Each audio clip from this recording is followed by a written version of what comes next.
tinapos na ng Senado ang kanilang Senate hearing sa SBSI. Kung napanood niyo kanina, yun na yung last hearing nila patungkol sa SBSI.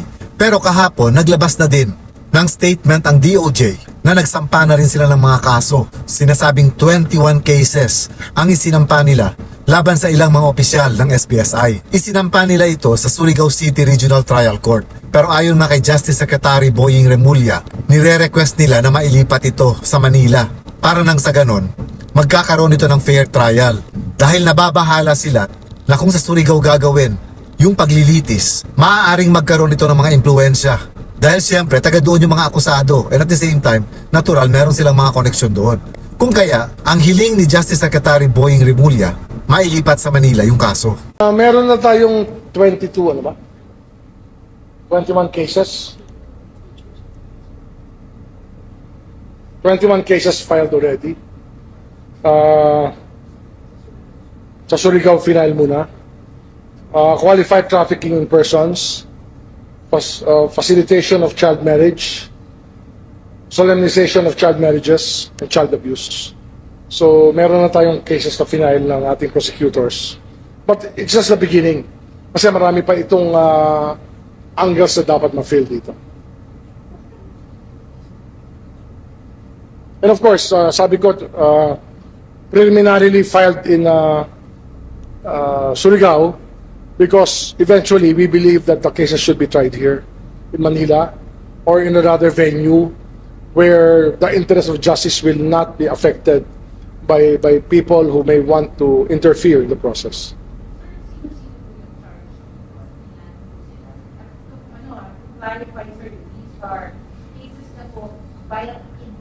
In court, Senyor Aguila et al. Maraming pangalan no? Basta they're all from Sitio Kapihan, Northern Siring, Socorro, Surigao del Norte. And they're still at large. Cases have been filed. And we expect them we expect the courts to issue warrants. And then there are still 4 people who are still detained at the Senate up to now. Yan, basihan yan ang tawag niya sa amin, res ipsa loquitur. The thing speaks for itself. Kung paano sila gumalaw na ang bata ay kanilang ginamit sa iba't ibang pamamaraan. At kung paano nila tinraffic ito mga to.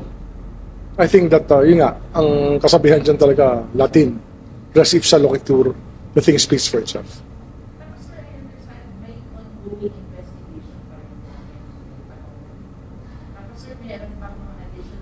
Yes, the NBI is still will render another report to us about this.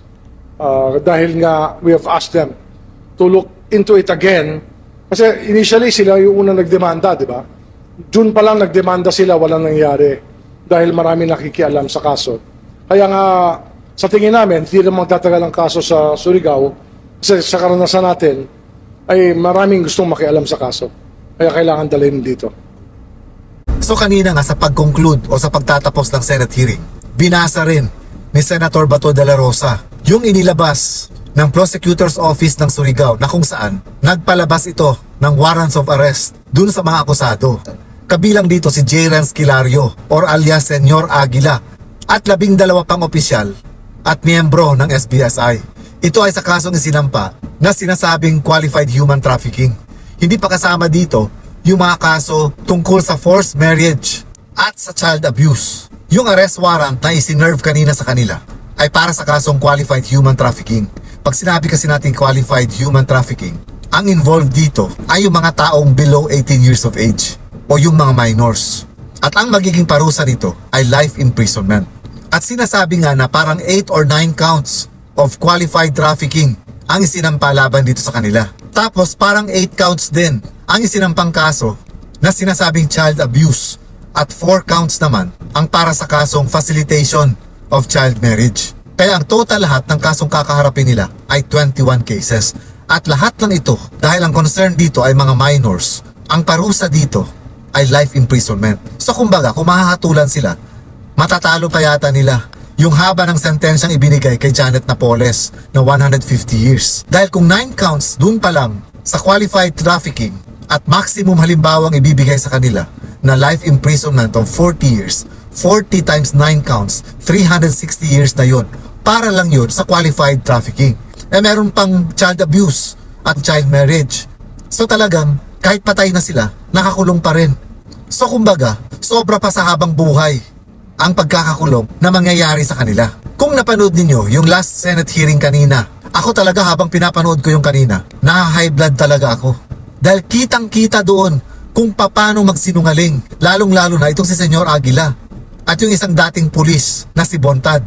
Alam nyo, kung ganito yung pamamaraan ng pagsagot nila, pag nasa harap na sila ng korte, wala na. Talagang talo na sila. Talagang makukulong na sila ng habang buhay. Kasi doon pala sa Senate hearing, ang mga sagot nila, hindi ko po alam, hindi po totoo yan. Puro ganun yung mga sagot nila. Okay sana sumagot ng ganun kung ito ay supported by evidences. Kaso wala silang maipakita o masabi man lang na mga ebidensya na sumusuporta dun sa mga sagot nila. Nakakainis pakinggan at panoorin yung Senate hearing kanina. At si Jayran Esquilario naman, ibang-iba na siya kesa nung sa unang Senate hearing na ginanap, na kung saan parang nagmamakaawa siya doon, parang pinapalabas niya na batang-bata pa siya para pagbintangan siya ng mga ganong klaseng gawain. Pero kanina sa Senate hearing, ibang Jayrans ang nakita ko. Mukhang palaban na Jayran Esquilario.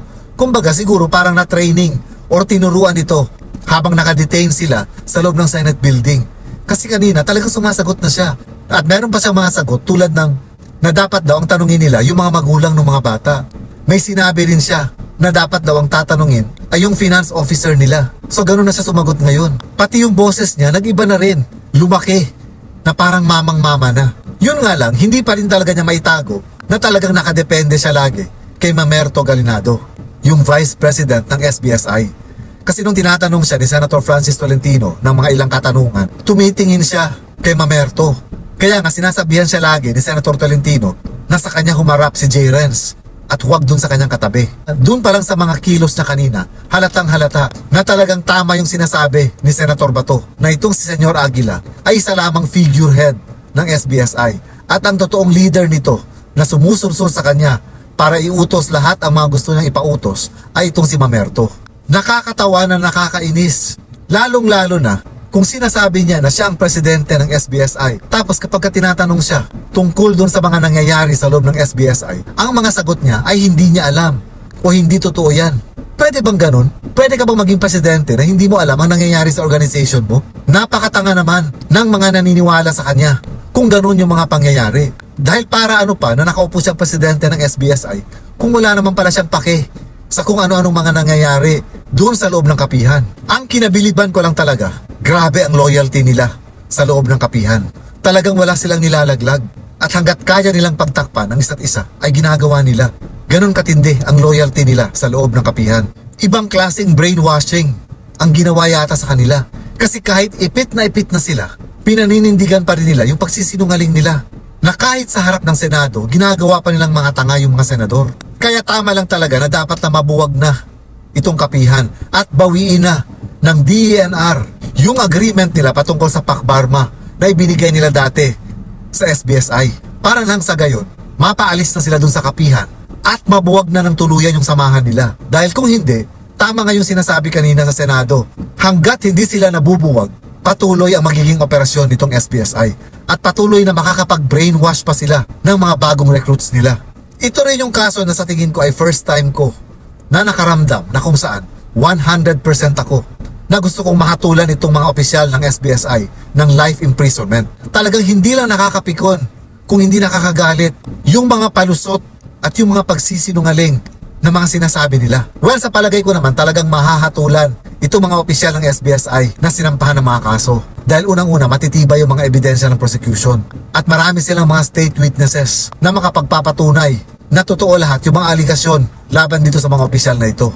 Ngayon, maliban dito sa 3 kasong isinampa ng DOJ laban dito sa mga taga-SBSI, sigurado ako madadagdagan pa itong mga kaso. Dahil hindi pa kasama dito yung mga pagkamatay ng mga bata na ayon nga kay Senator Hontiveros ay umaabot sa halos 200 na mga bata at sanggol ang namatay dito sa loob ng kapihan. Plus of course, yung mga alegasyon ng rape, lalong-lalo na sa mga minors. So sigurado ako, dadami pa ang mga kaso laban dito sa mga opisyal at miyembro ng SBSI na ito. Nakakaawa lalong-lalo na yung mga sanggol na namatay sa loob mismo ng kapihan. Kumbaga, namatay sila dahil yung mga ina nila na mostly minors ay hindi man lang nabigyan ng sapat na aruga katulad ng mga prenatal services nung ibinagbubuntis nila yung mga sanggol nila. Tapos, wala ring sapat na medical care, lalong-lalo na dito sa mga batang ina kapag ka nanganganak sila. Kaya hindi nakapagtataka na napakataas ng incidence ng mga deaths ng mga infants doon mismo sa loob ng kapihan. Dito pa lang, grabe na yung mga pinanggagawa nila sa loob ng kapihan. Hindi na talaga ito isang organisasyon o samahan. Isa na talaga itong kulto. Isang kulto na walang pagpapahalaga sa buhay ng tao. Talagang inexploit nila ang mga members nila. Even dun sa sinasabi nilang mga contributions na ibinibigay daw ng mga miyembro nila, ay hindi naman pala ito mga contributions, kung hindi mga forced contributions na sa bawat kinikita ng miyembro nila, may porsyento ang mga naghahari sa loob ng kapihan. Kaya sana nga mabuwag na sa lalong madaling panahon ang kultong ito sa loob ng kapihan dahil walang puwang ang anumang klaseng kulto sa mundong ito. Lalong-lalo na itong SBSI na isang kulto na ginagamit pati yung mga bata para sa mga pansariling interes nila. And I hope magising na yung mga natitira pang miyembro sa loob ng kapihan at magsalita sila kung ano talaga yung mga totoong nangyayari dun sa loob ng kapihan at makipagtulungan sila sa ating gobyerno para maparusahan itong mga taong ito at para na rin sa katotohanan at katahimikan ng mga naagrabyado doon sa loob ng kapihan. Kaya laking tuwa ko rin na sa pagtatapos ng Senate hearing na kung saan nilift na nila yung pagsasite nila ng contempt dito sa 4 na opisyal ng SBSI, kasama na dito si Senyor Aguila, ay siya namang paglabas ng warrants of arrest para sa kanila.